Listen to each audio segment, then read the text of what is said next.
Hola a todos y bienvenidos de nuevo a nuestro recorrido por sentido y sensibilidad de Jane Austen. Si aún no lo han hecho, les invito a suscribirse al canal, activar la campanita y dejar un me gusta para apoyar este trabajo y no perderse los próximos capítulos.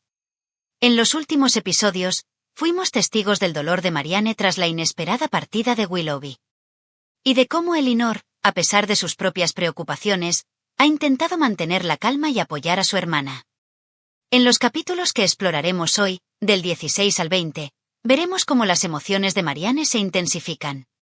Y cómo la presencia de la señorita Lucy Steele continúa tejiendo una red de tensión y secretos en la vida de Elinor. Seremos testigos de revelaciones importantes, encuentros cargados de emociones. Y la manera en que Jane Austen, con su fina ironía, expone las normas y contradicciones de la sociedad de su tiempo. Pónganse cómodos, porque lo que viene promete intriga, emociones intensas y más giros en esta cautivadora historia.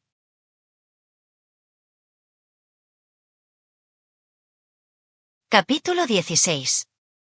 Marianne no habría sabido cómo perdonarse si hubiera podido dormir aunque fuera un instante esa primera noche tras la partida de Willoughby. Habría tenido vergüenza de mirar a su familia a la cara la mañana siguiente si no se hubiera levantado de la cama más necesitada de descanso que cuando se acostó. Pero los mismos sentimientos que hacían de la circunspección algo indeseable la liberaron de todo peligro de caer en ella. Estuvo despierta durante toda la noche y lloró gran parte de ella. Se levantó con dolor de cabeza, incapaz de hablar y sin deseos de tomar ningún alimento, apesadumbrando en todo momento a su madre y hermanas y rechazando todas sus tentativas de consuelo. No iba ella a mostrar falta de sensibilidad. Una vez terminado el desayuno, salió sola y deambuló por la aldea de Allenham, entregándose a los recuerdos de pasados goces y llorando por el actual revés de su fortuna durante la mayor parte de la mañana. La tarde transcurrió en igual abandono a los sentimientos.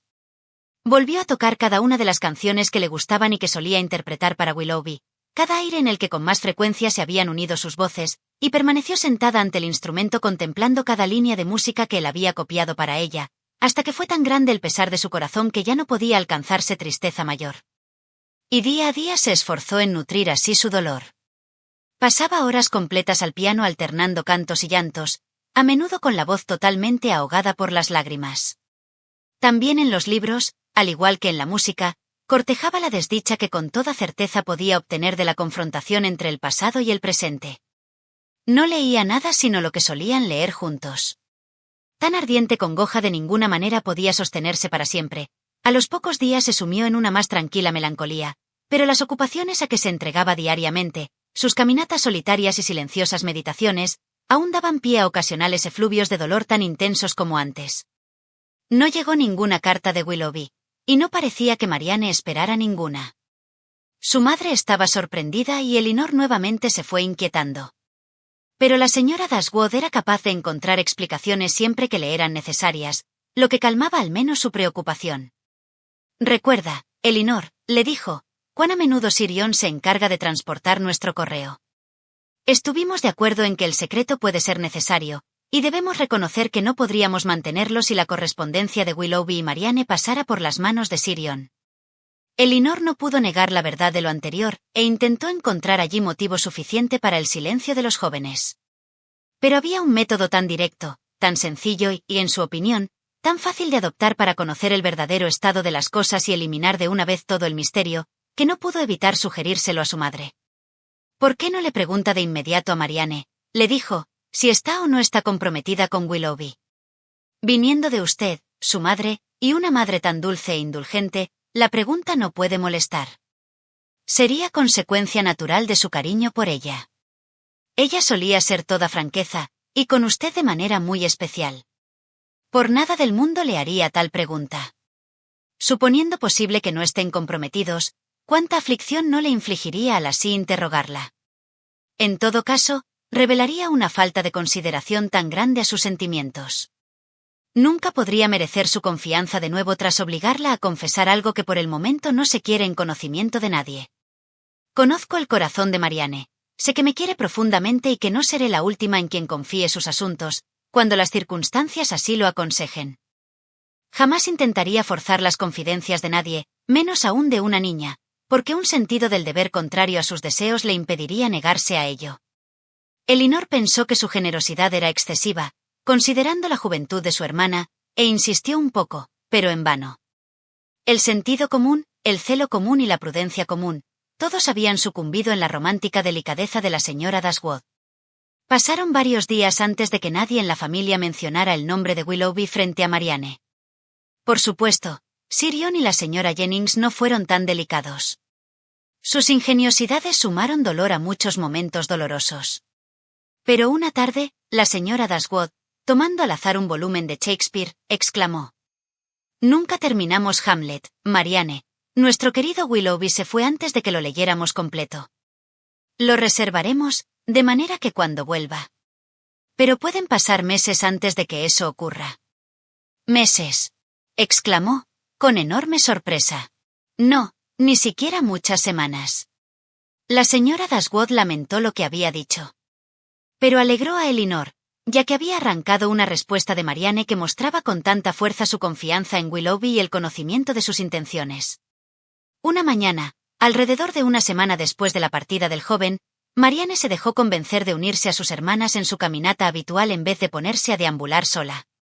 Hasta ese momento había evitado cuidadosamente toda compañía durante sus vagabundeos. Si sus hermanas pensaban pasear en las lomas, ella se escabullía hacia los senderos.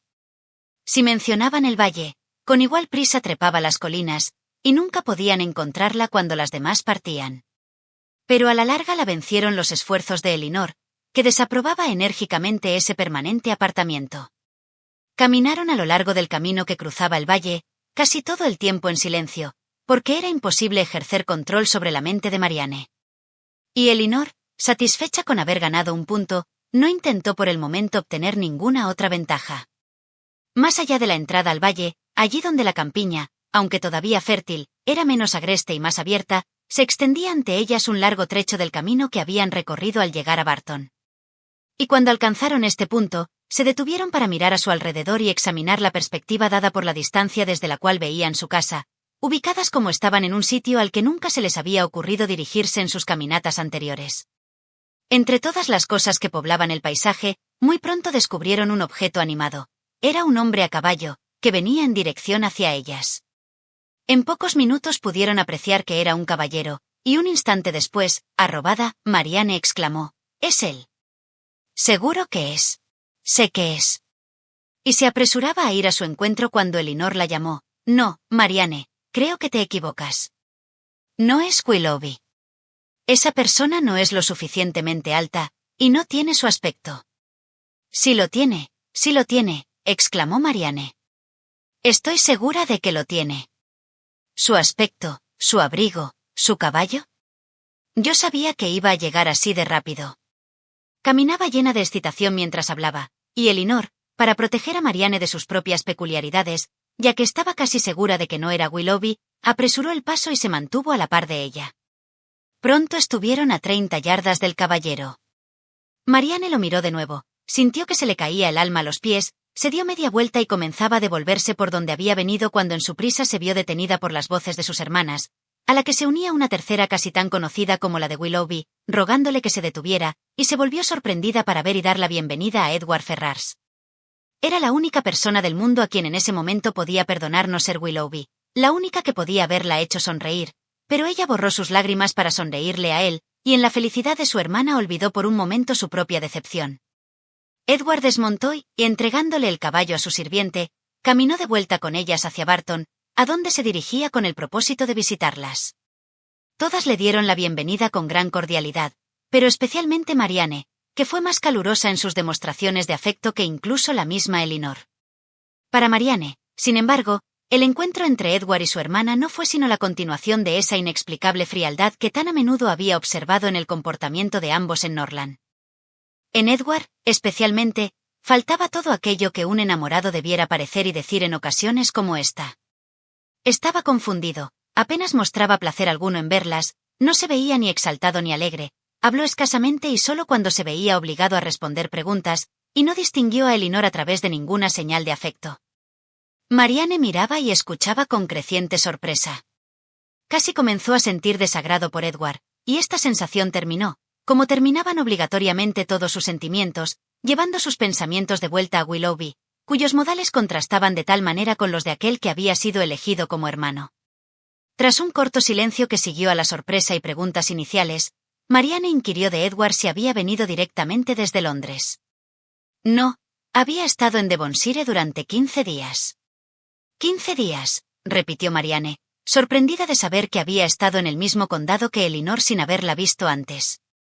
Edward se mostró algo incómodo mientras agregaba que se había estado quedando con algunos amigos cerca de Plymouth.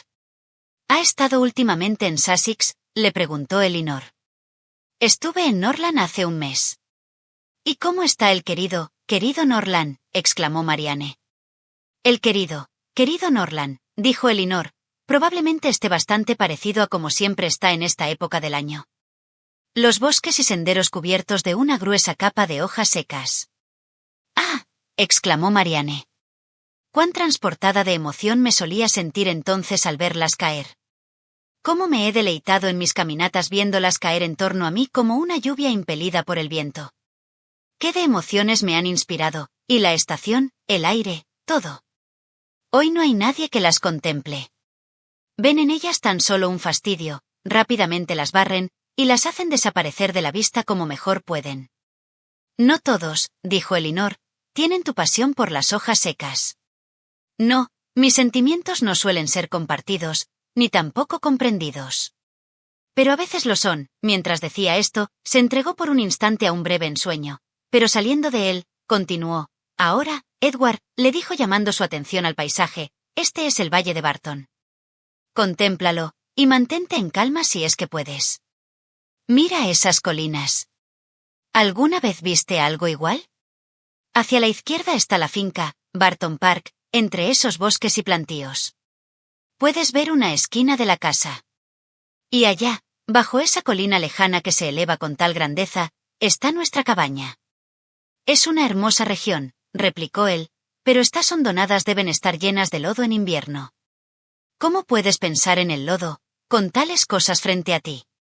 «Porque», replicó él, sonriendo, «entre todas las cosas frente a mí, veo un sendero muy enfangado». «¡Qué persona curiosa!», se dijo Marianne mientras continuaba su camino. «¿Es agradable el vecindario acá? ¿Son los Middleton gente grata?» «No, en absoluto», respondió Marianne, «no podríamos estar peor ubicadas». «Marianne», exclamó su hermana, «¿cómo puedes decir eso? ¿Cómo puedes ser tan injusta? Son una familia muy respetable, señor Ferrars, y con nosotras se han portado de la manera más amistosa posible. Es que has olvidado, Marianne, cuántos días placenteros les debemos». «No», dijo Marianne en voz baja, «y tampoco cuántos momentos dolorosos». Elinor no escuchó sus palabras y, dirigiendo la atención a su visitante, se esforzó en mantener con él algo que pudiera parecer una conversación, para lo que recurrió a hablar de su residencia actual, sus ventajas, y cosas así, con lo que logró sacarle a la fuerza alguna ocasional pregunta u observación. Su frialdad y reserva la mortificaban gravemente, se sentía molesta y algo enojada, pero decidida a guiar su conducta más por el pasado que por el presente, evitó toda apariencia de resentimiento o disgusto y lo trató como pensaba que debía ser tratado, dados los vínculos familiares.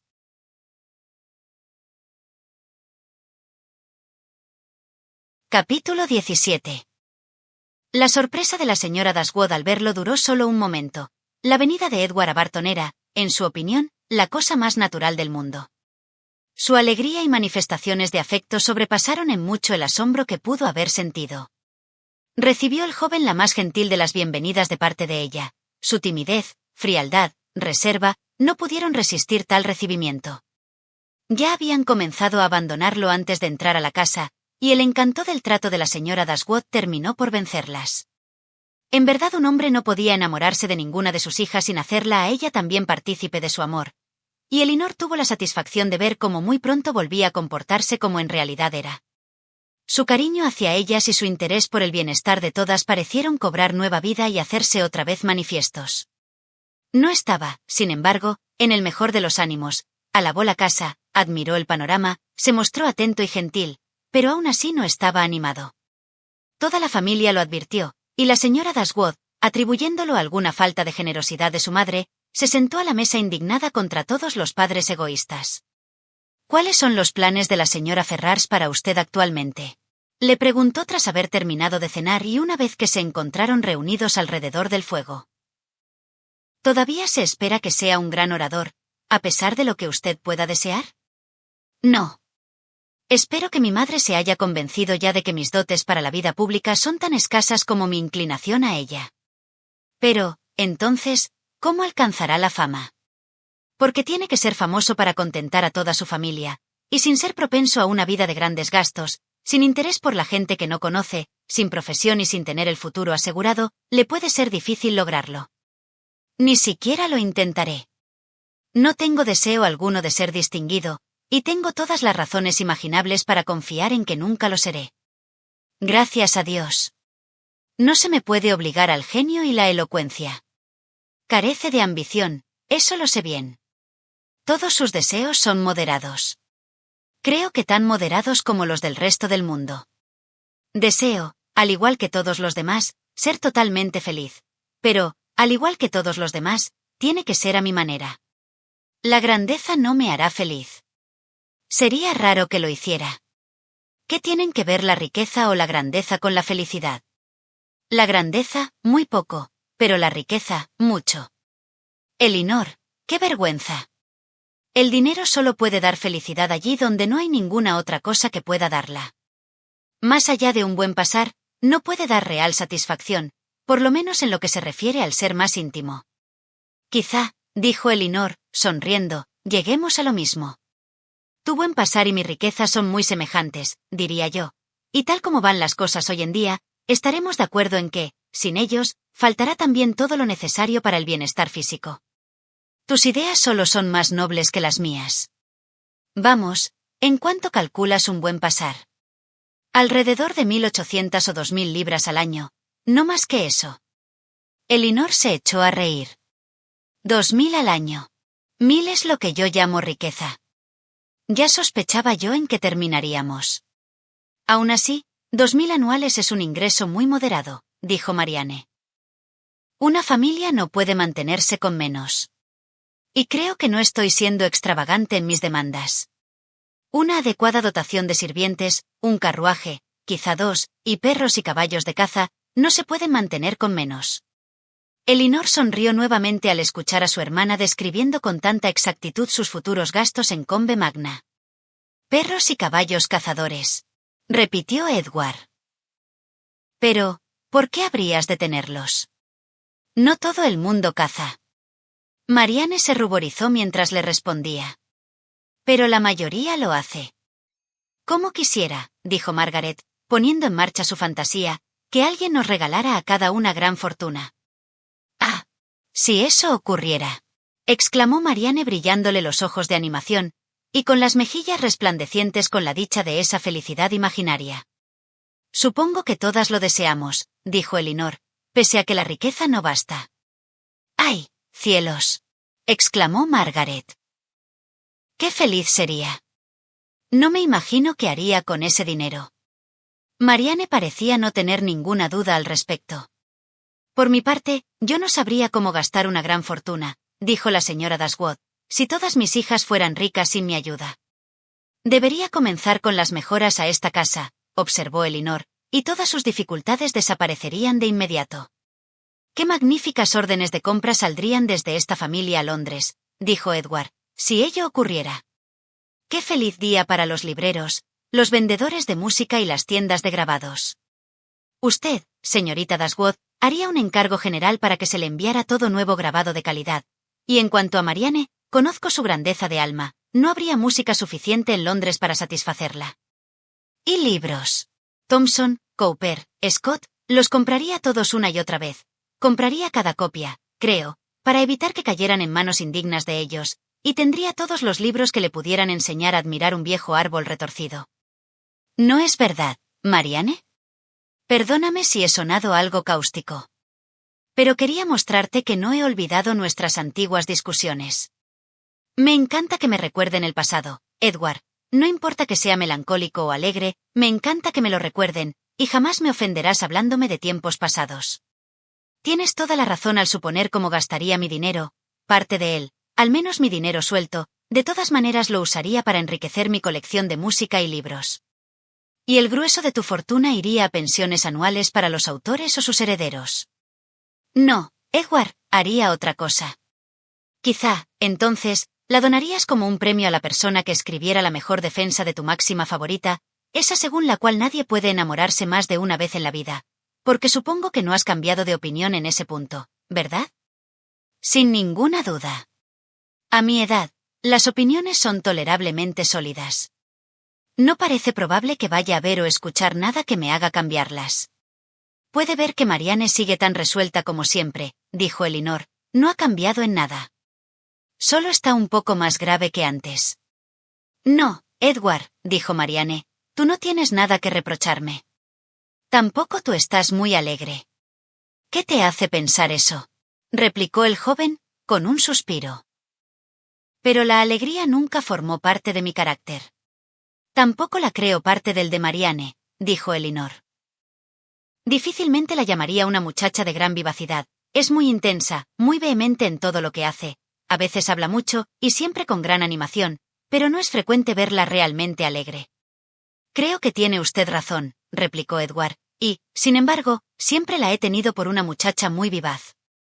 A menudo me he descubierto cometiendo esa clase de equivocaciones, dijo Elinor, con ideas totalmente falsas sobre el carácter de alguien en algún punto u otro, imaginando a la gente mucho más alegre o seria, más ingeniosa o estúpida de lo que realmente es, y me es difícil decir por qué, o en qué se originó el engaño. A veces uno se deja guiar por lo que las personas dicen de sí mismas, y muy a menudo por lo que otros dicen de ellas, sin darse tiempo para deliberar y discernir. Pero yo creía que estaba bien, Elinor, dijo Marianne, dejarse guiar cabalmente por la opinión de otras personas. Creía que se nos daba el discernimiento simplemente para subordinarlo al de nuestros vecinos. Estoy segura de que esta ha sido siempre tu doctrina. No, Marianne, nunca. Mi doctrina nunca ha apuntado a la sujeción del entendimiento. El comportamiento es lo único sobre lo que he querido influir. No debes confundir el sentido de lo que digo. Me confieso culpable de haber deseado a menudo que trataras a nuestros conocidos en general con mayor cortesía. Pero, ¿cuándo te he aconsejado adoptar sus sentimientos o conformarte a su manera de juzgar las cosas en asuntos serios? Entonces no ha podido incorporar a su hermana a su plan de cortesía general, dijo Edward a Elinor. ¿No ha conquistado ningún terreno? Muy por el contrario, replicó Elinor, con una expresiva mirada a Marianne. Mi pensamiento, respondió él, está en todo de acuerdo con el suyo, pero me temo que mis acciones concuerdan mucho más con las de su hermana. Nunca es mi deseo ofender, pero soy tan neciamente tímido que a menudo parezco desatento, cuando solo me retiene mi natural torpeza. Con frecuencia he pensado que, por naturaleza, debo haber estado destinado a gustar de la gente de baja condición, pues me siento tan poco cómodo entre personas de buena cuna cuando me son extrañas. Marianne no puede escudarse en la timidez por las desatenciones en que puede incurrir, dijo Elinor. Ella conoce demasiado bien su propio valer para falsas vergüenzas, replicó Edward. La timidez es únicamente efecto de una sensación de inferioridad en uno u otro aspecto. Si yo pudiera convencerme de que mis modales son perfectamente naturales y elegantes, no sería tímido. Pero aún así, sería reservado, dijo Marianne, y eso es peor. Edward la quedó mirando fijamente. ¿Reservado? ¿Soy reservado, Marianne? Sí, mucho. No te comprendo, replicó él, enrojeciendo. ¿Reservado? ¿Cómo? ¿En qué sentido? ¿Qué debería haberles dicho? ¿Qué es lo que supones? Elinor pareció sorprendida ante una respuesta tan cargada de emoción, pero intentando quitarle seriedad al asunto, le dijo. ¿Es que acaso no conoce lo suficiente a mi hermana para entender lo que dice? ¿No sabe acaso que ella llama reservado a todo aquel que no habla tan rápido como ella ni admira lo que ella admira, y con idéntico éxtasis? Edward no respondió. Retornó a él ese aire grave y meditabundo que le era tan propio, y durante un rato se mantuvo allí sentado, silencioso y sombrío.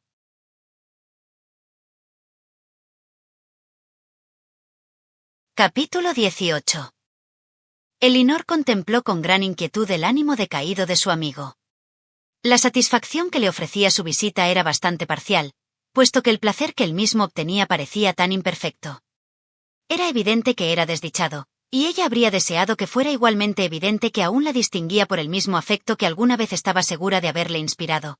Pero hasta el momento parecía muy dudoso que continuara prefiriéndola, y su actitud reservada hacia ella contradecía en un instante lo que una mirada más animada había insinuado el minuto anterior.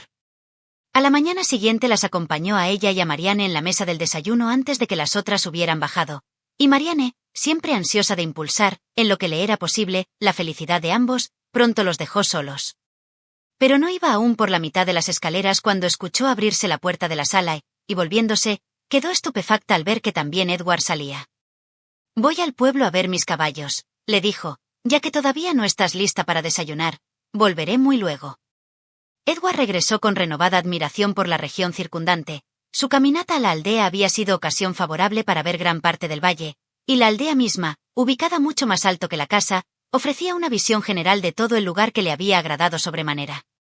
Este era un tema que aseguraba la atención de Marianne, y comenzaba a describir su propia admiración por estos paisajes y a interrogarlo más en detalle sobre las cosas que lo habían impresionado de manera especial, cuando Edward la interrumpió diciendo: «No debes preguntar demasiado, Marianne. Recuerda, no sé nada de lo pintoresco, y te ofenderé con mi ignorancia y falta de gusto si entramos en detalles.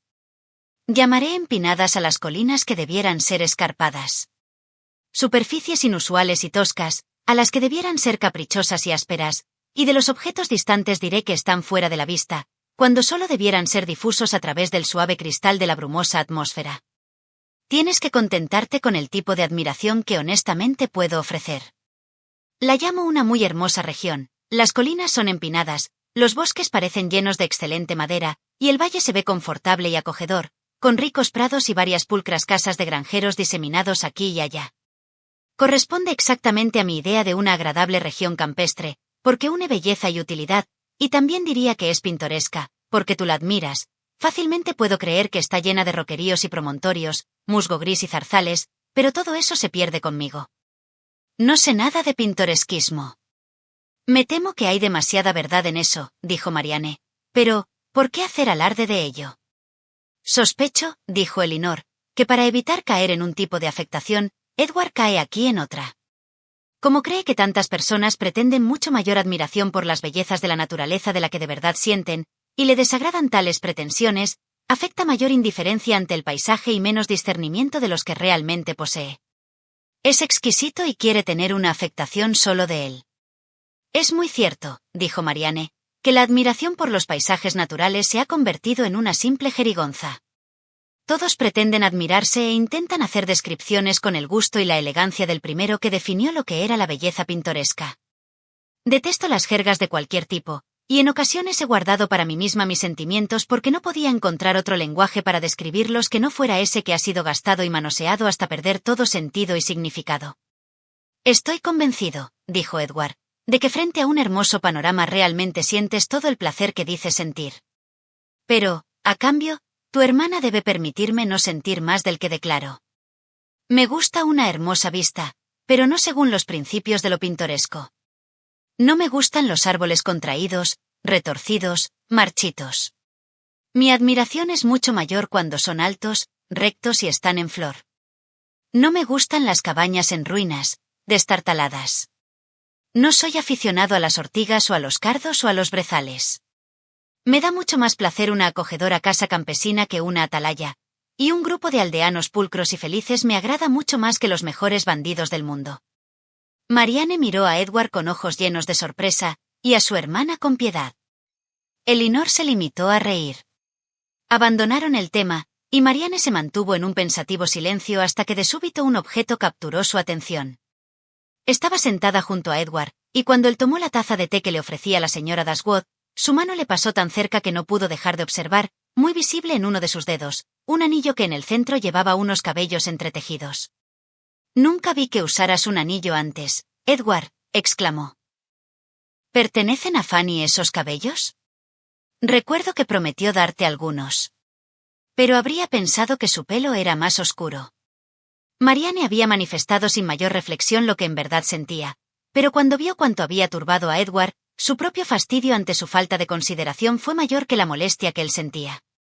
Él enrojeció vivamente, y lanzando una rápida mirada a Elinor, replicó: «Sí, es cabello de mi hermana. El engaste siempre le da un matiz diferente. Ya sabes. La mirada de Elinor se había cruzado con la de él, y también pareció turbarse. De inmediato ella pensó, al igual que Marianne, que el cabello le pertenecía. La única diferencia entre ambas conclusiones era que lo que Marianne creía un regalo dado voluntariamente por su hermana, para Elinor había sido obtenido mediante algún robo o alguna maniobra de la que ella no estaba consciente. Sin embargo, no estaba de humor para considerarlo una afrenta, y mientras cambiaba de conversación pretendiendo así no haber notado lo ocurrido, en su fuero interno resolvió aprovechar de ahí en adelante toda oportunidad que se le presentara para mirar ese cabello y convencerse, más allá de toda duda, de que era del mismo color que el suyo. La turbación de Edward se alargó durante algún tiempo, y terminó llevándolo a un estado de abstracción aún más pronunciado. Estuvo especialmente serio durante toda la mañana. Marianne se reprochaba de la manera más severa por lo que había dicho, pero se habría perdonado con mucho mayor rapidez si hubiera sabido cuán poco había ofendido a su hermana. Antes de mediodía recibieron la visita de Sir John y la señora Jennings, que habiendo sabido de la visita de un caballero a la cabaña, vinieron a echar una mirada al huésped. Con la ayuda de su suegra, Sir John no tardó en descubrir que el nombre de Ferrars comenzaba con F, y esto dejó abierta para el futuro una veta de chanzas contra la recta Elinor que únicamente porque recién conocían a Edward no explotaron de inmediato. En el momento, tan solo las expresivas miradas que se cruzaron dieron un indicio a Elinor de cuán lejos había llegado su perspicacia, a partir de las indicaciones de Margaret. Sir John nunca llegaba a casa de las Dashwood sin invitarlas ya fuera a cenar en la finca al día siguiente, o tomarte con ellos esa misma tarde. En la ocasión actual, para distracción de su huésped a cuyo esparcimiento se sentía obligado a contribuir, quiso comprometerlos para ambos. Tienen que tomarte con nosotros hoy día, les dijo, porque estaremos completamente solos, y mañana de todas maneras deben cenar con nosotros, porque seremos un grupo bastante grande. La señora Jennings reforzó lo imperioso de la situación, diciendo: ¿Y cómo saben si no organizan un baile? Y eso sí la tentará a usted, señorita Marianne. ¿Un baile? Imposible. ¿Quién va a bailar? ¿Quién? Pero, ustedes, y los Carey y los Whittaker, con toda seguridad. ¿Cómo? ¿Acaso creía que nadie puede bailar porque una cierta persona a quien no nombraremos se ha ido? Con todo el corazón, exclamó Sir John, querría que Willoughby estuviera entre nosotros de nuevo. Esto, y el rubor de Marianne, despertaron nuevas sospechas en Edward. ¿Y quién es Willoughby?, le preguntó en voz baja a la señorita Dashwood, a cuyo lado se encontraba. Elinor le respondió en pocas palabras. El semblante de Marianne era mucho más comunicativo. Edward vio en él lo suficiente para comprender no solo el significado de lo que los otros decían, sino también las expresiones de Marianne que antes lo habían confundido, y cuando sus visitantes se hubieron ido, de inmediato se dirigió a ella y en un susurro le dijo: «He estado haciendo conjeturas. Te digo lo que me parece adivinar». «¿Qué quieres decir?» «¿Te lo digo?» «Por supuesto». «Pues bien, adivino que el señor Willoughby practica la caza». Marianne se sintió sorprendida y turbada, pero no pudo dejar de sonreír ante tan tranquila sutileza y, tras un momento de silencio, le dijo: «¡Ay, Edward! ¿Cómo puedes? Pero llegará el día, espero. Estoy segura de que te gustará». «No lo dudo», replicó él, con un cierto asombro ante la intensidad y calor de sus palabras, pues si no hubiera imaginado que se trataba de una broma hecha para diversión de todos sus conocidos, basada nada más que en un algo o una nada entre el señor Willoughby y ella, no habría osado mencionarlo.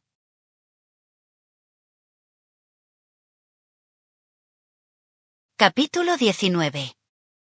Edward permaneció una semana en la cabaña. La señora Dashwood lo urgió a que se quedara más tiempo, pero como si solo deseara mortificarse a sí mismo, pareció decidido a partir cuando mejor lo estaba pasando entre sus amigos. Su estado de ánimo en los últimos 2 o 3 días, aunque todavía bastante inestable, había mejorado mucho. Día a día parecía aficionarse más a la casa y a su entorno, nunca hablaba de irse sin acompañar de suspiros sus palabras. Afirmaba que disponía de su tiempo por completo, incluso dudaba de hacia dónde se dirigiría cuando se marchara. Pero aún así debía irse. Nunca una semana había pasado tan rápido, apenas podía creer que ya se hubiera ido. Lo dijo una y otra vez, dijo también otras cosas, que indicaban el rumbo de sus sentimientos y se contradecían con sus acciones. Nada le complacía en Norland, detestaba la ciudad, pero a Norland o a Londres debía ir. Valoraba por sobre todas las cosas la gentileza que había recibido de todas ellas y su mayor dicha era estar en su compañía. Y aún así debía dejarlas a fines de esa semana, a pesar de los deseos de ambas partes y sin ninguna restricción en su tiempo. Elinor cargaba a cuenta de la madre de Edward todo lo que había de sorprendente en su manera de actuar, y era una suerte para ella que él tuviera una madre cuyo carácter le fuera conocido de manera tan imperfecta como para servirle de excusa general frente a todo lo extraño que pudiera haber en su hijo. Sin embargo, desilusionada y molesta como estaba, y a veces disgustada con el vacilante comportamiento del joven hacia ella, aún así tenía la mejor disposición general para otorgar a sus acciones las mismas sinceras concesiones y generosas calificaciones que le habían sido arrancadas con algo más de dificultad por la señora Dashwood cuando se trataba de Willoughby. Su falta de ánimo, de franqueza y de congruencia, era atribuida en general a su falta de independencia y a un mejor conocimiento de las disposiciones y planes de la señora Ferrars. La brevedad de su visita, la firmeza de su propósito de marcharse, se originaban en el mismo atropello a sus inclinaciones, en la misma inevitable necesidad de transigir con su madre. La antigua y ya conocida disputa entre el deber y el deseo, los padres contra los hijos, era la causa de todo. A Elinor le habría alegrado saber cuándo iban a terminar estas dificultades, cuándo iba a terminar esa oposición, cuándo iba a cambiar la señora Ferrars, dejando a su hijo en libertad para ser feliz. Pero, de tan vanos deseos estaba obligada a volver, para encontrar consuelo, a la renovación de su confianza en el afecto de Edward, al recuerdo de todas las señales de interés que sus miradas o palabras habían dejado escapar mientras estaban en Barton. Sobre todo, a esa halagadora prueba de ello que él usaba constantemente en torno a su dedo. Creo, Edward, dijo la señora Dashwood mientras desayunaban la última mañana, que serías más feliz si tuvieras una profesión que ocupara tu tiempo y les diera interés a tus planes y acciones. Ello podría no ser enteramente conveniente para tus amigos. No podrías entregarles tanto de tu tiempo. Pero, agregó con una sonrisa, te verías beneficiado en un aspecto al menos. Sabrías a dónde ir cuando los dejas. De verdad le aseguro, respondió él, que he pensado mucho en este punto en el mismo sentido en que usted lo hace ahora. Es y probablemente siempre será una gran desgracia para mí no haber tenido ninguna ocupación a la cual obligatoriamente dedicarme, ninguna profesión que me dé empleo o me ofrezca algo en la línea de la independencia. Pero, por desgracia, mi propia capacidad de comportarme de manera gentil, y la gentileza de mis amigos, han hecho de mí lo que soy, un ser ocioso, incompetente. Nunca pudimos ponernos de acuerdo en la elección de una profesión. Yo siempre preferí la iglesia, como lo sigo haciendo. Pero eso no era bastante elegante para mi familia. Ellos recomendaban una carrera militar. Eso era demasiado elegante para mí. En cuanto al ejercicio de las leyes, le concedieron la gracia de considerarla una profesión bastante decorosa. Muchos jóvenes con despachos en alguna asociación de abogados de Londres han logrado una muy buena llegada a los círculos más importantes, y se pasean por la ciudad conduciendo calesas muy a la moda. Pero yo no tenía ninguna inclinación por las leyes, ni siquiera en esta forma harto menos abstrusa de ellas que mi familia aprobaba. En cuanto a la marina, tenía la ventaja de ser de buen tono, pero yo ya era demasiado mayor para ingresar a ella cuando se empezó a hablar del tema. Y a la larga, como no había verdadera necesidad de que tuviera una profesión, dado que podía ser igual de garboso y dispendioso con una chaqueta roja sobre los hombros o sin ella, se terminó por decidir que el ocio era lo más ventajoso y honorable. Y a los 18 años los jóvenes por lo general no están tan ansiosos de tener una ocupación como para resistir las invitaciones de sus amigos a no hacer nada. Ingresé, por tanto, a Oxford, y desde entonces he estado de ocioso, tal como hay que estar. La consecuencia de todo ello será, supongo, dijo la señora Dashwood, ya que la indolencia no te ha traído ninguna felicidad, que criarás a tus hijos para que tengan tantos intereses, empleos, profesiones y quehaceres como Columella. Serán criados, respondió con tono grave, para que sean tan diferentes de mí como sea posible, en sentimientos, acciones, condición, en todo.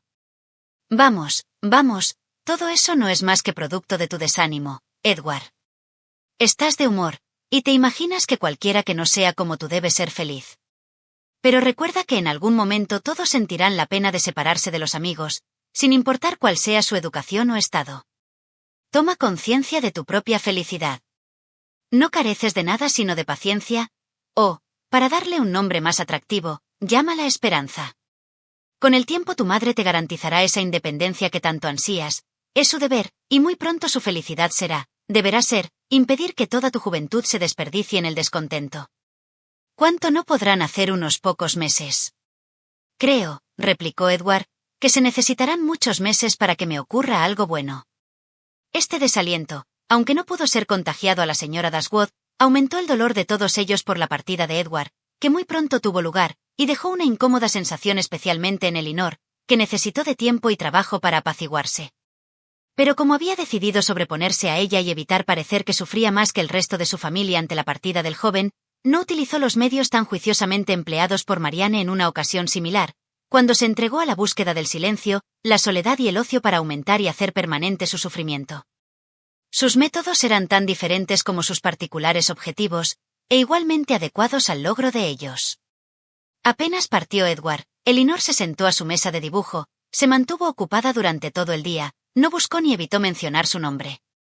Pareció prestar el mismo interés de siempre a las preocupaciones generales de la familia, y si con esta conducta no hizo disminuir su propia congoja, al menos evitó que aumentara de manera innecesaria, y su madre y hermana se vieron libres de muchos afanes por su causa. Tal comportamiento, tan exactamente opuesto al de ella, no le parecía a Marianne más meritorio que criticable le había parecido el propio. Del asunto del dominio sobre sí misma, dio cuenta con toda facilidad. Si era imposible cuando los sentimientos eran fuertes, con los apacibles no tenía ningún mérito. Que los sentimientos de su hermana eran apacibles, no osaba negarlo, aunque le avergonzaba reconocerlo, y de la fuerza de los propios tenía una prueba incontrovertible, puesto que seguía amando y respetando a esa hermana a pesar de este humillante convencimiento. Sin rehuir a su familia o salir de la casa en voluntaria soledad para evitarla o quedarse despierta toda la noche para abandonarse a sus cavilaciones, Elinor descubrió que cada día le ofrecía tiempo suficiente para pensar en Edward, y en el comportamiento de Edward, de todas las maneras posibles que sus diferentes estados de ánimo en momentos distintos podían producir, con ternura, piedad, aprobación, censura y duda. Abundaban los momentos cuando, si no por la ausencia de su madre y hermanas, al menos por la naturaleza de sus ocupaciones, se imposibilitaba toda conversación entre ellas y sobrevenían todos los efectos de la soledad. Su mente quedaba inevitablemente en libertad, sus pensamientos no podían encadenarse a ninguna otra cosa, y el pasado y el futuro relacionados con un tema tan interesante no podían sino hacérsele presentes, forzar su atención y absorber su memoria, sus reflexiones, su imaginación. De una ensoñación de este tipo a la que se había entregado mientras se encontraba sentada ante su mesa de dibujo, la despertó una mañana, poco después de la partida de Edward, la llegada de algunas visitas. Por casualidad se encontraba sola. El ruido que la puertecilla a la entrada del jardín frente a la casa hacía al cerrarse atrajo su mirada hacia la ventana, y vio un gran grupo de personas encaminándose a la puerta. Entre ellas estaban Sir John y Lady Middleton y la señora Jennings, pero había otros dos, un caballero y una dama, que le eran por completo desconocidos.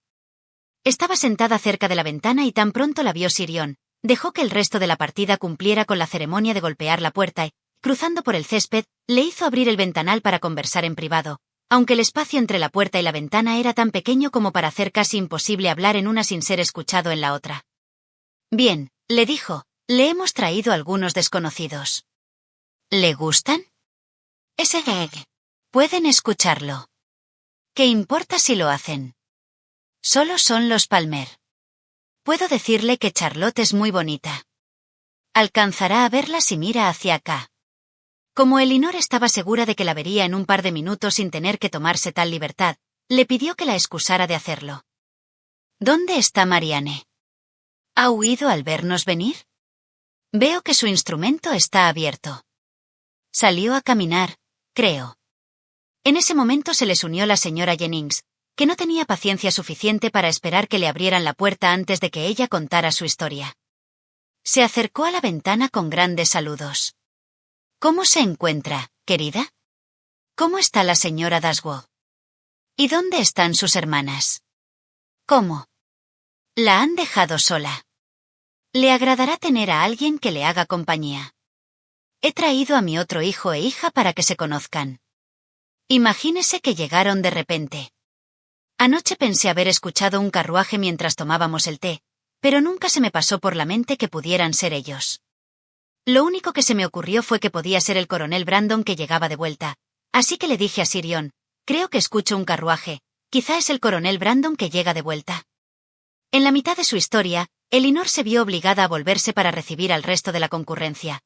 Lady Middleton le presentó a los dos desconocidos. La señora Dashwood y Margaret bajaban las escaleras en ese mismo momento, y todos se sentaron a mirarse mutuamente mientras la señora Jennings continuaba con su historia a la vez que cruzaba por el corredor hasta la salita, acompañada por Sir John. La señora Palmer era varios años más joven que Lady Middleton, y completamente diferente a ella en diversos aspectos. Era de corta estatura y regordeta, con un rostro muy bonito y la mayor expresión de buen humor que pueda imaginarse. Sus modales no eran en absoluto tan elegantes como los de su hermana, pero sí mucho más agradables. Entró con una sonrisa, sonrió durante todo el tiempo que duró su visita, excepto cuando reía, y seguía sonriendo al irse. Su esposo era un joven de aire serio, de 25 o 26 años, con aire más citadino y más juicioso que su esposa, pero menos deseoso de complacer o dejarse complacer. Entró a la habitación con aire de sentirse muy importante, hizo una leve inclinación ante las damas sin pronunciar palabra y, tras una breve inspección a ellas y a sus aposentos, tomó un periódico de la mesa y permaneció leyéndolo durante toda la visita. La señora Palmer, por el contrario, a quien la naturaleza había dotado con la disposición a ser invariablemente cortés y feliz, apenas había tomado asiento cuando prorrumpió en exclamaciones de admiración por la sala y todo lo que había en ella. «Miren, qué cuarto tan delicioso es este. Nunca había visto algo tan encantador. Tan solo piense, mamá, cuánto ha mejorado desde la última vez que estuve aquí. Siempre me pareció un sitio tan exquisito, señora», dijo volviéndose a la señora Dashwood, «pero usted le ha dado tanto encanto. Tan solo observa, hermana, qué delicia es todo. ¿Cómo me gustaría tener una casa así? ¿Y a usted, señor Palmer?» El señor Palmer no le respondió, y ni siquiera levantó la vista del periódico. «El señor Palmer no me escucha», dijo ella riendo. «A veces nunca lo hace. Es tan cómico». Esta era una idea absolutamente nueva para la señora Dashwood. No estaba acostumbrada a encontrar ingenio en la falta de atención de nadie, y no pudo evitar mirar con sorpresa a ambos. La señora Jennings, entretanto, seguía hablando a todo volumen y continuaba con el relato de la sorpresa que se habían llevado la noche anterior al ver a sus amigos, y no cesó de hacerlo hasta que hubo contado todo. La señora Palmer se reía con gran entusiasmo ante el recuerdo del asombro que les habían producido, y todos estuvieron de acuerdo 2 o 3 veces en que había sido una agradable sorpresa. «Puede imaginar lo contentos que estábamos todos de verlos», agregó la señora Jennings, inclinándose hacia Elinor y hablándole en voz baja, como si pretendiera que nadie más la escuchara, aunque estaban sentadas en diferentes extremos de la habitación. «Pero, así y todo, no puedo dejar de desear que no hubieran viajado tan rápido ni hecho una travesía tan larga.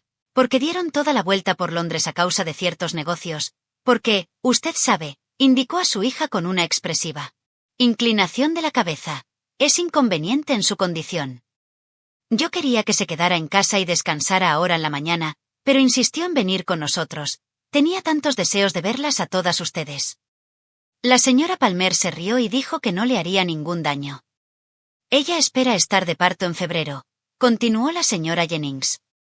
La señora Middleton no pudo seguir soportando tal conversación, y se esforzó en preguntarle al señor Palmer si había alguna noticia en el periódico. «No, ninguna», replicó, y continuó leyendo. «Aquí viene Marianne», exclamó Sir John. «Ahora, Palmer, verás a una muchacha monstruosamente bonita». Se dirigió de inmediato al corredor, abrió la puerta del frente y él mismo la escoltó. Apenas apareció, la señora Jennings le preguntó si no había estado en Allenham, y la señora Palmer se rió con tantas ganas por la pregunta como si la hubiese entendido. El señor Palmer la miró cuando entraba en la habitación, le clavó la vista durante algunos instantes, y luego volvió a su periódico. En ese momento llamaron la atención de la señora Palmer los dibujos que colgaban en los muros.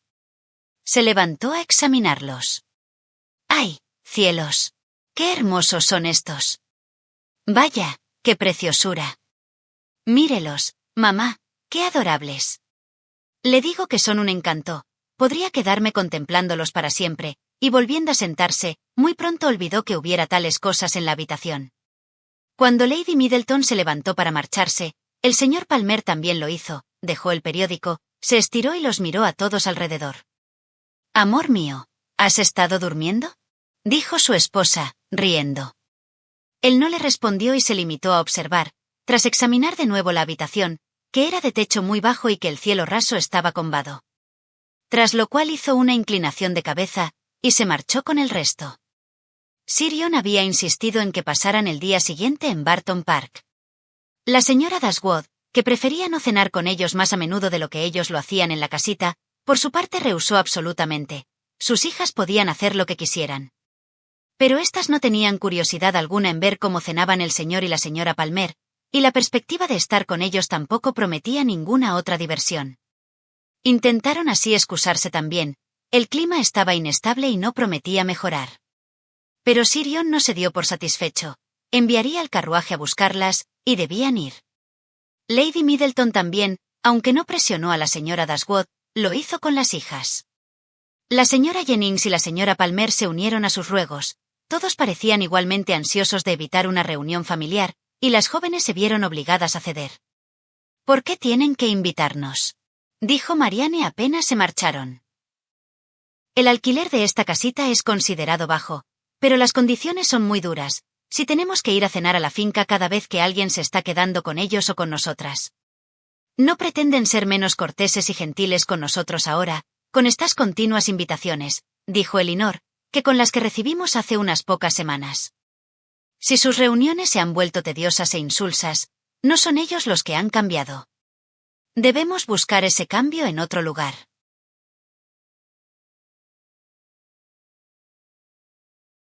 Capítulo 20. Al día siguiente, en el momento en que las señoritas Dashwood ingresaban a la sala de Barton Park por una puerta, la señora Palmer entró corriendo por la otra, con el mismo aire alegre y festivo que le habían visto antes. Les tomó las manos con grandes muestras de afecto y manifestó gran placer en verlas nuevamente. «Estoy feliz de verlas», dijo, sentándose entre Elinor y Marianne, «porque el día está tan feo que temía que no vinieran, lo que habría sido terrible, ya que mañana nos vamos de aquí. Tenemos que irnos. Ya saben, porque los Weston llegan a nuestra casa la próxima semana. Nuestra venida acá fue algo muy repentino y yo no tenía idea de que lo haríamos hasta que el carruaje iba llegando a la puerta, y entonces el señor Palmer me preguntó si iría con él a Barton. Es tan gracioso. Jamás me dice nada. Siento tanto que no podamos permanecer más tiempo, pero espero que muy pronto nos encontraremos de nuevo en la ciudad». Elinor y Marianne se vieron obligadas a frenar tales expectativas. «¿Qué no van a ir a la ciudad?», exclamó la señora Palmer con una sonrisa. «Me desilusionará enormemente si no lo hacen. Podría conseguirles la casa más linda del mundo junto a la nuestra, en Hanover Square. Tienen que ir, de todas maneras. Créanme que me sentiré feliz de acompañarlas en cualquier momento hasta que esté por dar a luz, si a la señora Dashwood no le gusta salir a lugares públicos». Le agradecieron, pero se vieron obligadas a resistir sus ruegos. «¡Ay, mi amor!», exclamó la señora Palmer dirigiéndose a su esposo, que acababa de entrar en la habitación. «Tienes que ayudarme a convencer a las señoritas Dashwood para que vayan a la ciudad este invierno». Su amor no le respondió, y tras inclinarse ligeramente ante las damas, comenzó a quejarse del clima. «¡Qué horrible es todo esto!», dijo. «Un clima así hace desagradable todo y a todo el mundo. Con la lluvia, el aburrimiento invade todo, tanto bajo techo como al aire libre. Hace que uno deteste a todos sus conocidos. ¿Qué demonios pretende Sirion no teniendo una sala de billar en esta casa? Qué poco saben lo que son las comodidades. Sirion es tan estúpido como el clima». No pasó mucho rato antes de que llegara el resto de la concurrencia. «Temo, señorita Marianne», dijo Sirion, «que no haya podido realizar su habitual caminata hasta Yenham hoy día». Marianne puso una cara muy seria, y no dijo nada.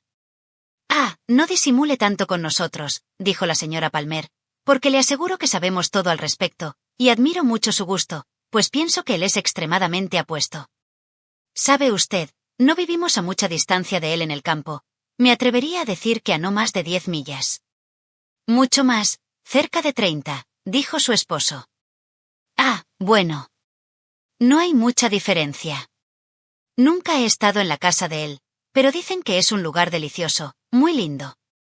Uno de los lugares más detestables que he visto en mi vida, dijo el señor Palmer. Marianne se mantuvo en perfecto silencio, aunque su semblante traicionaba su interés en lo que decían. ¿Es muy feo?, continuó la señora Palmer. Entonces supongo que debe ser otro lugar el que es tan bonito.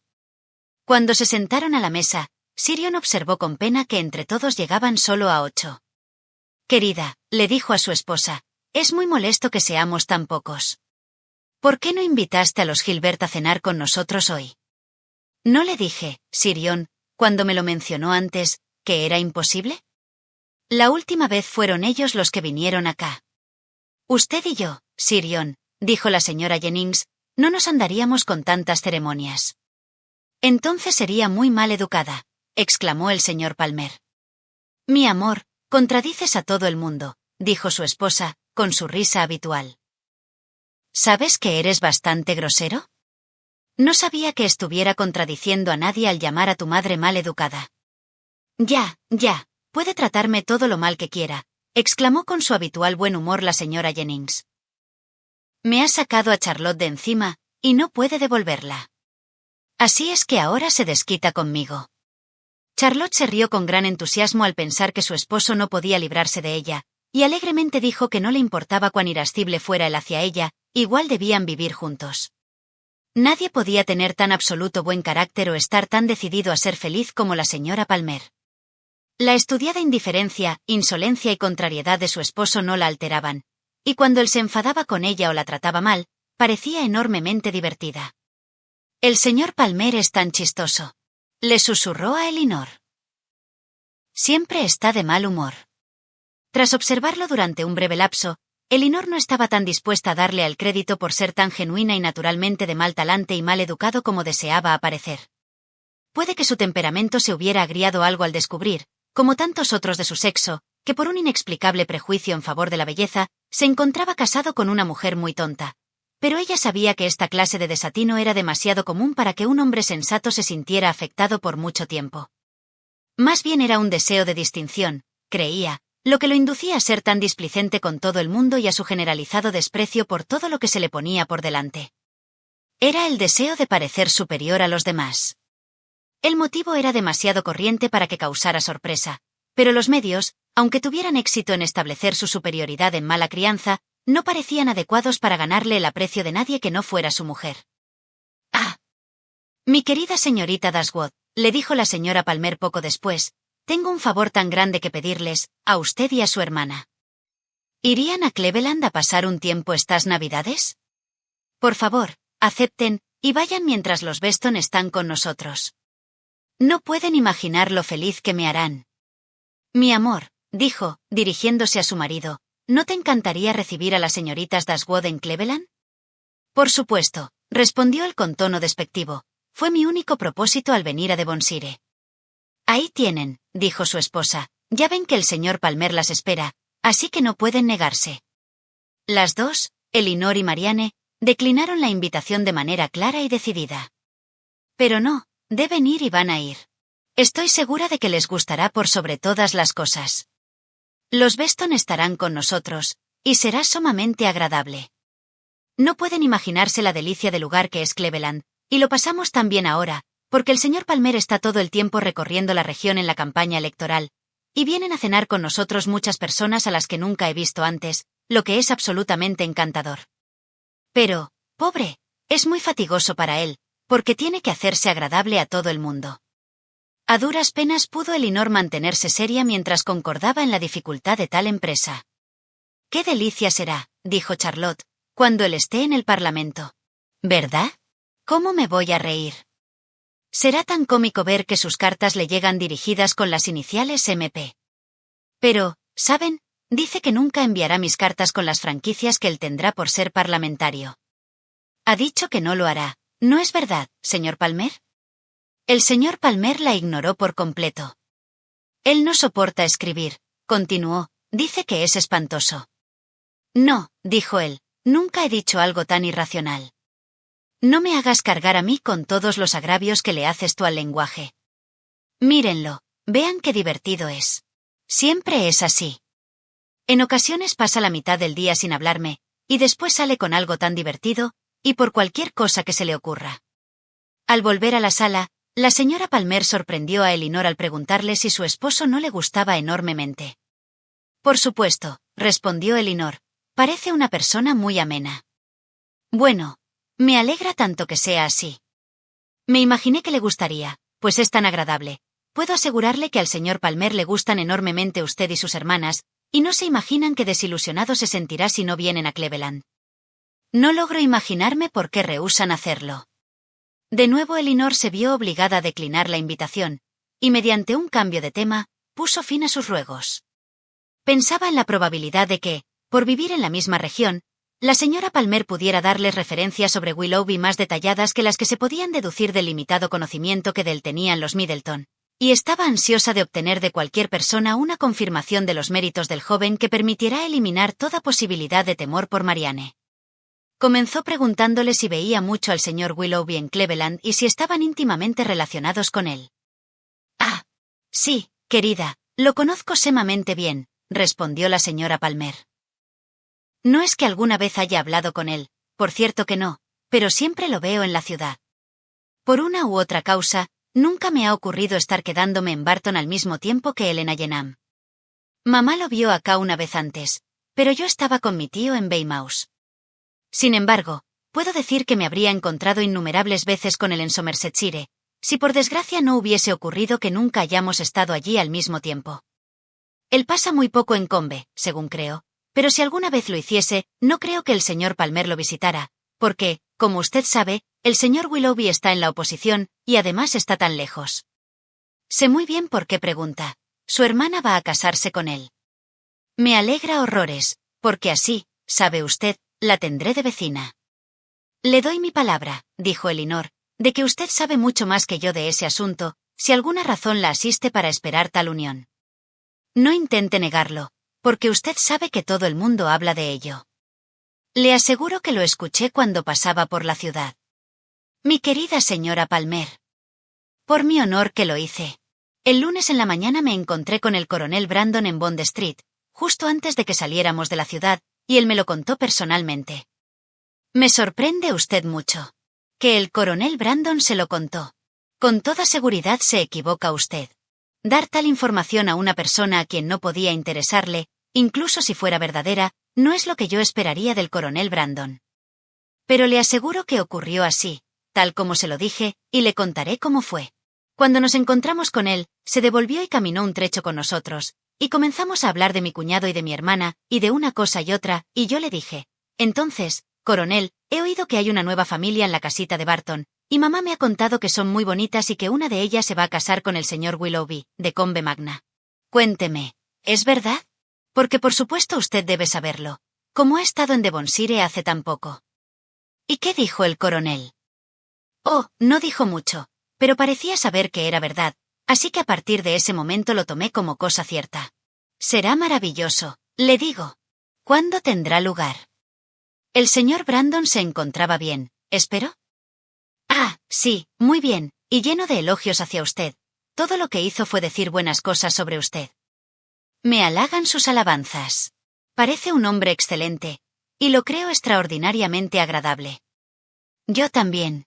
Es un hombre tan encantador, que es una lástima que sea tan serio y apático. Mamá dice que también él estaba enamorado de su hermana. Le aseguro que sería un gran cumplido si lo estuviera, porque casi nunca se enamora de nadie. ¿Es muy conocido el señor Willoughby en su parte de Somersetshire? Dijo Elinor. Oh, sí, mucho. Quiero decir, no creo que mucha gente lo trate, porque Combe Magna está tan lejos, pero le aseguro que todos lo creen sumamente agradable. Nadie es más apreciado que el señor Willoughby en cualquier lugar al que vaya. Y puede decírselo así a su hermana. Qué monstruosa buena suerte la suya al haberlo conquistado, palabra de honor, y no es que la suerte de él no sea mayor, porque su hermana es tan bien parecida y encantadora que nada puede ser lo bastante bueno para ella. Sin embargo, para nada creo que sea más guapa que usted, le aseguro. Creo que las dos son extremadamente bonitas, y estoy segura de que lo mismo piensa el señor Palmer, aunque anoche no logramos que lo reconociera. La información de la señora Palmer sobre Willoughby no era demasiado sustanciosa, pero cualquier testimonio en su favor, por pequeño que fuese, le era grato a Elinor. Estoy tan contenta de que finalmente nos hayamos conocido, continuó Charlotte. Y ahora espero que siempre seamos buenas amigas. No puede imaginarse cuánto quería conocerla. Es tan maravilloso que vivan en la cabaña. Nada puede igualárselo, se lo aseguro. Y me alegra tanto que su hermana vaya a casarse bien. Espero que pase mucho tiempo en Combe Magna. Es un sitio delicioso, desde todo punto de vista. Hace mucho tiempo que se conocen con el coronel Brandon, ¿verdad? Sí, mucho, desde que mi hermana se casó. Era amigo de Sir John. Creo, agregó en voz baja, que le habría gustado bastante tenerme como esposa, si hubiera podido. Sir John y Lady Middleton también lo deseaban. Pero mamá no creyó que esa unión fuera suficientemente buena para mí. De no haber sido así, Sir John habría hablado con el coronel y nos habríamos casado de inmediato. ¿El coronel Brandon no sabía de la proposición de Sir John a su madre antes de que la hiciera? ¿Alguna vez le había manifestado a usted su afecto? Oh, no. Pero si mamá no se hubiera opuesto a ello, diría que a él nada le habría gustado más. En ese entonces no me había visto más de 2 veces, porque fue antes de que yo dejara el colegio. Pero soy mucho más feliz tal como estoy. El señor Palmer es exactamente la clase de hombre que me gusta.